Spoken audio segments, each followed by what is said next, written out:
Where's all your money gone, Donnie? Taxes. 6, 9, 5. It's okay. It's part of the game. No, it's not. It's not fun. It's not fun to what? It's the worst part of the game. Oh, it's what? Taxes. Hey guys, Coach Phil Sandillo coming to you from Chandler, Arizona, and for the next 10 minutes I'm going to be your personal hitting coach. Hopefully you get your taxes done and got all squared away. But anyways, we're going to talk today about a couple things, right? We've talked a lot about timing, how to sync up, how to the in-game performance is. You know, I hear a lot of parents saying, my son's he's having a hard time in-game. Well, the process of really hitting in-game really consists of a bunch of things, and we're going to talk about those things. Okay. When we talk about in-game performance, we talk about a couple things. One, we really got to have a plan of attack. If I told you as a hitter, go up to the plate with a plan, and that is to select pitches you can drive well and know what areas of the plate that you can hit in, wouldn't you want to look for that pitch every time up?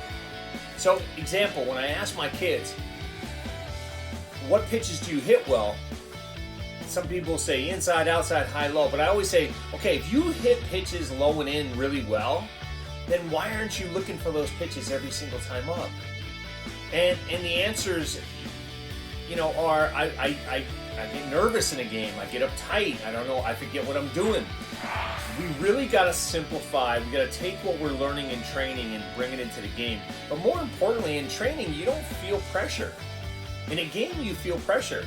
And I think you got to take that, what you feel in practice, and you got to translate that to the game. And if you love inside pitches, and until you get 2 strikes, only look for inside pitches. What are the 2 things we want to do? And you're gonna look at a video here. I got a video of Ted Williams. I'm gonna show you. But the 2 things he talks about is, one, you gotta get a good pitch to hit. You gotta get a good pitch that doesn't fool you. I see a lot of people getting fooled and still swinging at pitches. They do this in practice too. They do this in training. Get a good pitch to hit, but know what pitches you're looking for. So everything we do is leading up to before 2 strikes. So with 2 strikes on you, then bets are off. Then you got to kind of go into your 2 strike stance, and you got to have a 2 strikes, next pitch mentality type of thing. But until that, number 1 is select the pitch you can drive. So select pitches you can hit really well. That's number 1. And number 2 is you got to be able to see the ball. A lot of people don't know how to see the ball in a game. They don't know where to look as far as the pitcher is concerned. We always talk about that pitcher's window. That's about 3 feet from his head, whether it's lefty or righty, because listen, there is an angle of approach when a pitcher throws the ball. So how the ball enters the hitting zone really matters if it's a lefty or righty compared to what pitches you're going to select. So you got a pitcher, know where to look for that pitch. And usually when a guy's coming overhead, it's like 3 feet from his head, right?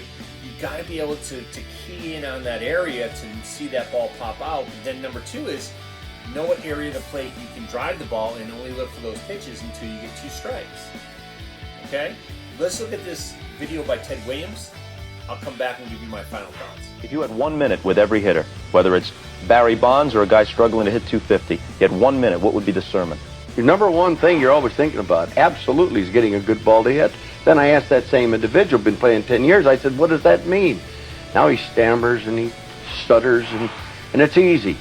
A good ball to hit is something you see real good, that looks good to you, that you could hit. And if it doesn't, if it's in that tough spot, or if it fools you, that's certainly not a good pitch if it fools you. So the 2 things, the ball that looks good to you in a zone that you know you can rip, ball that does not fool you. Up to 2 strikes, that's the cardinal rule. Okay guys, so you just listen to Ted Williams tell you his 2 things, right? Obviously, get a good pitch you can drive, see the ball really well. Don't swing at pitches you get fooled on. I see a lot of players doing this in practice. They do this in the game too. They get fooled and they take these half swings, or they take these check swings. Get in there, know what you're looking for, wait till you get that pitch, and stick to your plan. And then everything else will work out. until you get 2 strikes on you, then you get into your 2-strike stance and you look at the pitches differently. It's all about next pitch mentality when you have 2 strikes. But again, even with 2 strikes, you're not trying to put it in play. You're still trying to drive the ball. Just get to the next pitch if you're not going to swing. But then when you get 2 strikes, you're on high alert. And this is the best, I feel, it's one of the best hitting positions to be in. Even though we feel anxious with 2 strikes, I often tell people, you got to get rid of that mentality and just take it as the next pitch, okay? All right, guys, keep those questions coming. Have a great week. Talk to you soon. I need your help. I can't tell you what it is. You can never ask me about it later, and we're gonna hurt some people. Whose car are we gonna take?